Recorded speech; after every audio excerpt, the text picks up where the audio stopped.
జగన్, నువ్వు Visakhapatnam steel plant భూముల్ని అమ్మేద్దామని ఉద్యోగస్తులతో అన్నావా లేదా చెప్పు?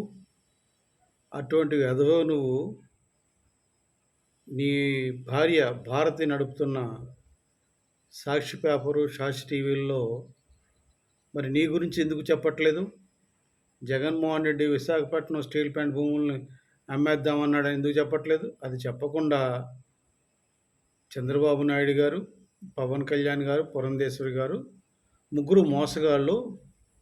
ఈ ముగ్గురు కలిసి విశాఖపట్నం స్టీల్ ప్లాంట్ని అమ్మేస్తుంటే చూస్తున్నారు. ఇంత మోసగాలని చెప్పి ఆ ఉద్యోగస్తులు అన్నారని చెప్పి వీళ్ళు బోర్డులు వీళ్ళే తయారు చేసి ఈ యొక్క సాక్షి మీడియా, సాక్షి పేపరు. ఏమ్మా భారతి, కడుపుకు అన్నం తింటున్నావు, ఇంకేమైనా తింటున్నావమ్మా? నీ మొగుడు ఎలాగో చెడిపోయాడు. నీ మొగుడు 420 అబద్ధాలతో బతుకుతాడు, అబద్ధాలే మాట్లాడతాడు. నువ్వు కూడా అంతేనా? నువ్వు పేపర్ని సక్రమంగా నడపలేవా? ఎందుకమ్మా? నీ భర్త ఏమో విశాఖపట్నం స్టీల్ ప్లాంట్ భూములు అమ్మేద్దాం అంటాడు. దాని గురించి నువ్వు సాక్షి పేపర్లో రాయవు, నీ టీవీలో సాక్షి టీవీలు చెప్పవు. ఇంకా పవన్ కళ్యాణ్ గారు, చంద్రబాబు నాయుడు వీళ్ళు పురంధేసి కష్టపడుతున్నారు. విశాఖపట్నం స్టీల్ ప్లాంట్ ఇది భావోద్వేగంతో వచ్చింది, ఇది ఎందరో ప్రాణత్యాగాలు చేశారు, దీన్ని నిలుపుకోవాలని వాళ్ళు శతవిధాల కష్టపడుతుంటే నువ్వేంటి అసలుకి? ఎందుకంత నీకు ఉక్రోషం, బాధ? చెప్పు భారతి.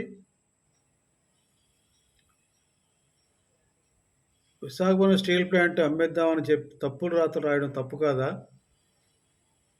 పవన్ కళ్యాణ్ గారు విశాఖపట్నం స్టీల్ ప్లాంట్ దగ్గరలో మీటింగ్ పెట్టారు చాలా కాలం క్రితం. అప్పుడు విశాఖపట్నం ఈనిందా అన్నంత జనం వచ్చారు, విపరీతం జనం వచ్చారు. విశాఖపట్నం స్టీల్ ప్లాంట్ ఎంప్లాయీస్ అందరి ముందు పవన్ కళ్యాణ్ గారు మాట్లాడారు.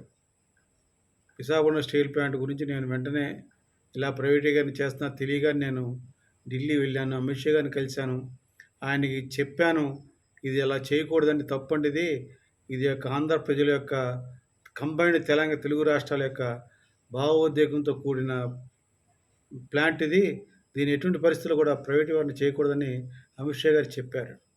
తర్వాత ఈ 5 సంవత్సరాలు ఈ ప్రభుత్వంలో ఉన్న జగన్మోహన్ రెడ్డి దాని గురించి ఏం పట్టించుకోకుండా పైగా ఉద్యోగస్తుని పిలిచి స్టీల్ ప్లాంట్ భూములు అమ్మేద్దామని మాట్లాడిన వ్యక్తి. ప్లస్ పవన్ కళ్యాణ్ గారు ఆ రోజు మీటింగ్లో ఏం చెప్పారు?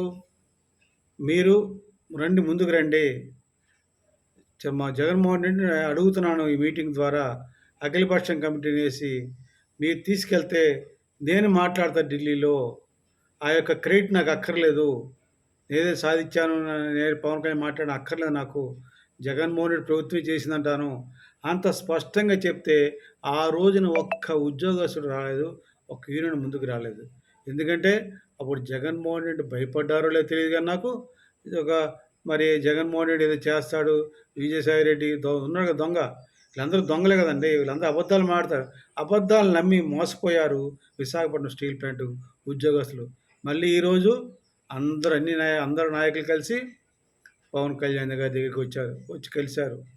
ఎందుకు చెప్తున్నా అంటే ఈ ఎదవ సాక్షి పేపర్లో రాయక ముందే మన విశాఖపట్నం స్టీల్ మినిస్టర్ మన విశాఖపట్నం వచ్చారు. కేంద్ర కేంద్ర స్టీల్ మినిస్టర్ గారు కుమారస్వామి గారు, ఆయన వచ్చి చెప్పారు, నేను దీని గురించి చూస్తాను, దాని గురించి చేస్తానని చెప్పారు. అంత ఖచ్చితంగా బాధ్యతగా కూటమి ప్రభుత్వం ఉంటే వీళ్ళేంటో ఇంత అబద్ధాలు అసలుకి. అలా మరి వాళ్ళ మనుషుల, దుర్మార్గుల, పశువులో తెలియదు నాకు.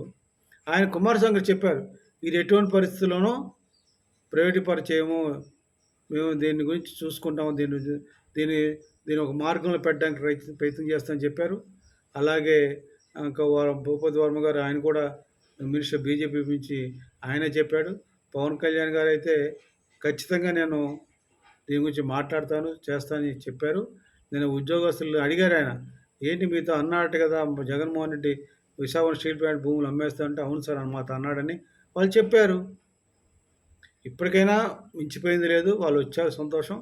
పవన్ కళ్యాణ్ కలిసారు, పవన్ కళ్యాణ్ గారు ఖచ్చితంగా దీని గురించి చంద్రబాబు నాయుడు గారితో కలిసి ఖచ్చితంగా కేంద్ర ప్రభుత్వం అడుగుతారు.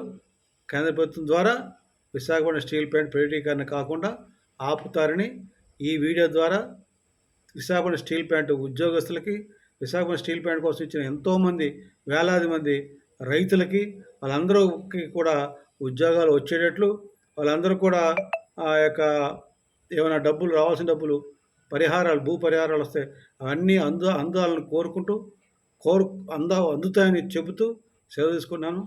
జై జనసేన, జై హింద్.